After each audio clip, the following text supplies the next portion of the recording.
Toxic and narcissistic relationships create a chronic state of anxiety in us. And it becomes such a habitual thing that we acclimate to this condition, not realizing that we're in a heightened state of alarm, that we're in a heightened state of fight or flight.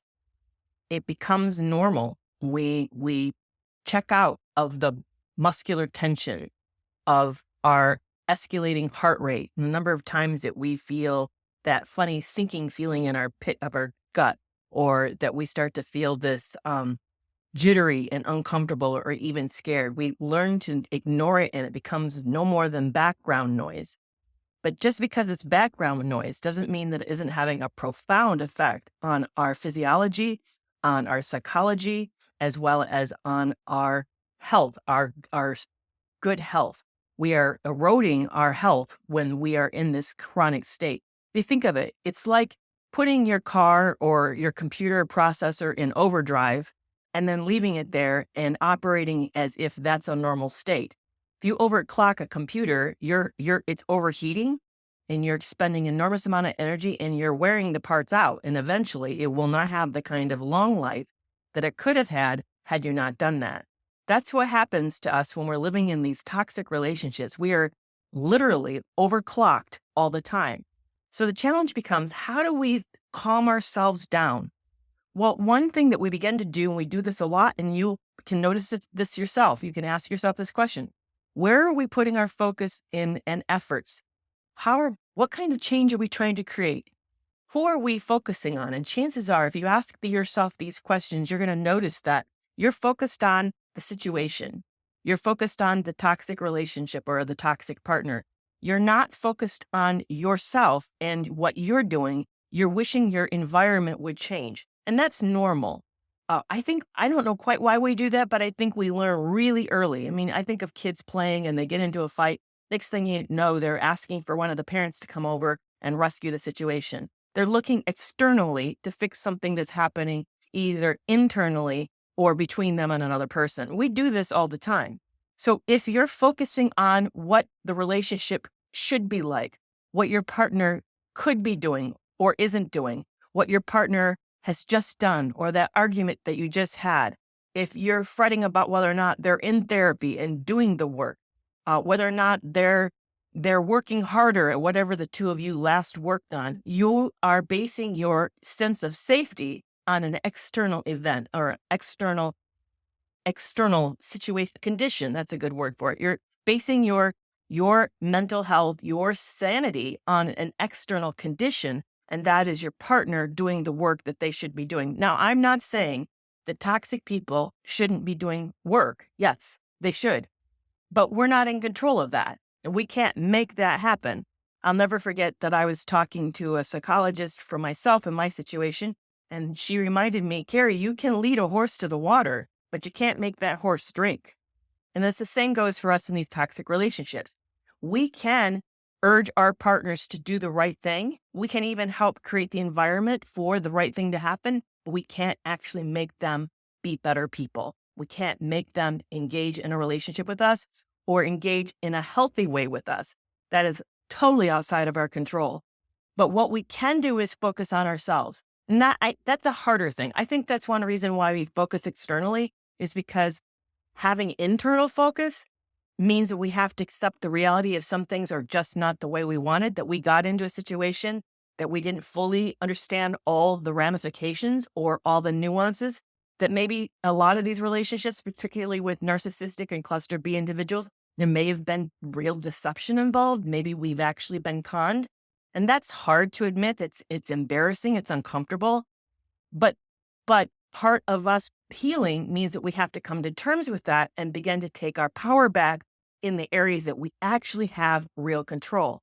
So I want to give you some techniques, some practical steps on how for you to re-regulate yourself, calm yourself down, get a better sense of your own health, your psychological health, your physical health, so that you can then operate from the best position and reconsider your situation in a new way. But also just so that you feel more at peace and calmer and have greater clarity.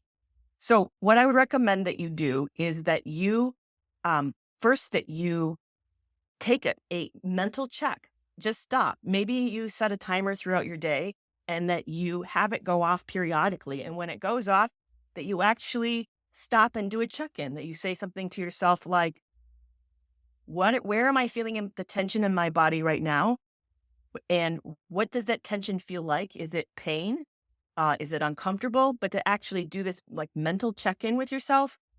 And then when you do this check in, ask yourself if there's something that you can do to actually relieve it, maybe to change it. For example, I now throughout the day stop and ask myself, what am I doing with my shoulders? Because at times my shoulders become so tight that they're throbbing by the end of the day. I have held them up all day, so rigid, so tight, like I'm carrying the world on my shoulders, that at the end of the night, I'm in a lot of pain. So now I do this check where I literally stop and ask myself, what's happening with my shoulders? And then sometimes I'll either roll them forward and back and down and drop them. And when I do that, I realize, wow, I've been carrying them high again. Yes, I'm carrying stress in my body. But maybe for you, you're carrying the tension in your jaw. I have actually known of survivors who've cracked teeth because there's so much pressure.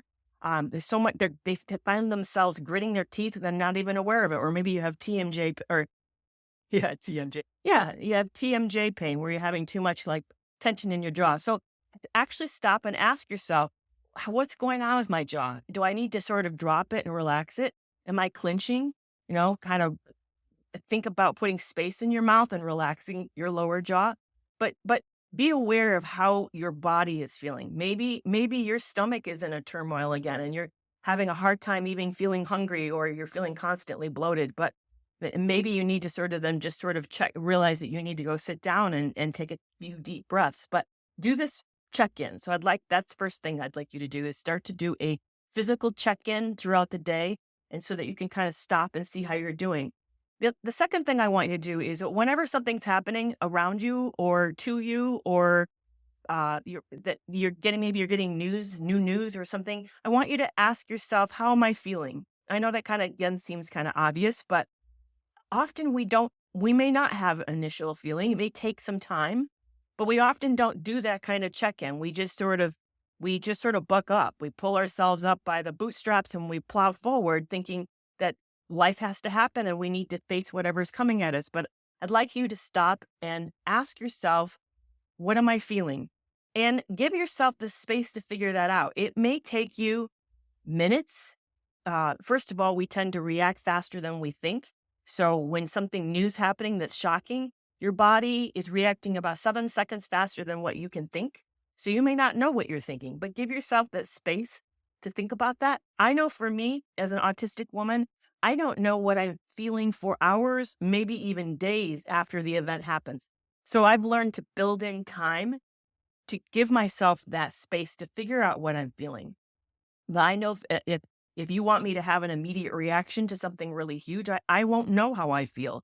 It's going to take me time to sort of learn to figure out what my bodily sensations, what my thoughts, and to finally get me to the place where I know what kind of feelings I'm having in response to all of that. So build in time for yourself. Give yourself grace and patience around this by allowing you the chance. So what that also means is don't let people force you into immediate decisions.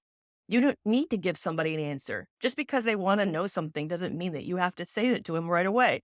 Let yourself have the time to reflect and figure out what it is, how you feel about it. So if your partner is pressuring you for maybe they want a second chance, or maybe they want to try something new, and you feel that stirred up feeling, but you don't really know how you're feeling, give yourself the space to say, I'm going to need to think about this. I'll come back to you maybe in a day. Maybe you need to come back to them in a week, but allow yourself to give yourself that space to figure out what it is that you're feeling. And I think the third thing I'd like to leave you with today about how to handle the anxiety and tension in our life, in addition to doing bodily check-ins, giving ourselves space around how we feel, is to make sure that you're building in things every day that take care of you. Again, it's amazing how all of these should be basic, but they get lost. Toxic relationships is such a chronic state of emergency. We're running from crisis to crisis that it's like we're putting a fire out all the time, and we're always trying to find another bucket of water to fix this situation as it's coming down around us. So a lot of things that we probably know we should be doing, we stop doing because we say, hey, it's on fire. I need to put it out.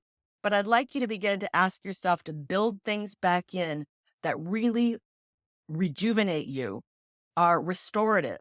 Like, are you taking moments and taking maybe stepping outside and taking a few breaths and just allowing yourself to take in nature around you? Are you being able to step out and maybe go for a walk? If you're somebody who really loves to take tub baths, are you doing that? When was the last time that you ever scheduled a massage? Now, maybe for some of us, that feels like, "Oh, that's a luxury I can't afford." Did you know that there are massage schools around the country that actually offer them for a greatly discounted price? I used to do that when I was financially wasn't able to maybe afford to go into a normal place. I would go find a massage school and get a student to give me a massage as a way to do that for a much cheaper cost. So there's things that we can kind of like, maybe you need to set up and give yourself a spa day at home, where you do your nails and do a facial for yourself or whatever that is. But think about the things. Maybe you really love to cook. Maybe it's time to have the kids over and maybe make cookies together and frosting them like at Christmas time or something. But think about the things that rejuvenate you, that restore you, that reconnect you. When's the last time that you called a friend and had a nice long chat on the phone? So build those things back in. Don't neglect them. Your situation, it may feel like a fire, but it is a chronic situation. It's not going to change with you taking time out for yourself. It really is not. It feels like that, and they make it feel like that. I remember that every time I turned around and thought I was done for a day, another crisis would pop up that I had to like suddenly address all in that moment. No, you actually don't. You don't need to address it then. Most of those things that toxic people think are crises may be a crisis to them, but it certainly doesn't mean it's actually literally a crisis. So start to build that in. So to review them, the first is s- set a timer, start doing bodily sensation checks with yourself, see what you can kind of do to act like physically sort of relax and remove some of the way that you're holding your body and holding yourself. The second is check in with yourself emotionally, build in space for yourself to actually have feelings, to know how you're feeling about something. And the third is return to some of the things that you have done in the past that really bring you joy, that really are restorative, can let you know that you're important, that you matter, that you see yourself. We get so caught up in wishing the toxic person would show us attention and concern and care, which they're not going to do, especially if they're narcissistic, because they don't have a lot of empathy. They're not very sympathetic people. But we then stop showing that kind of care for ourselves. We just keep waiting for someone to do it. Do it for yourself. You can provide that for yourself. I know sometimes it feels like, at least for me, a little less than, like it's not ideal. I wish it would come from the other person, but it actually is really valuable and it can be just as impactful as someone else doing it for you.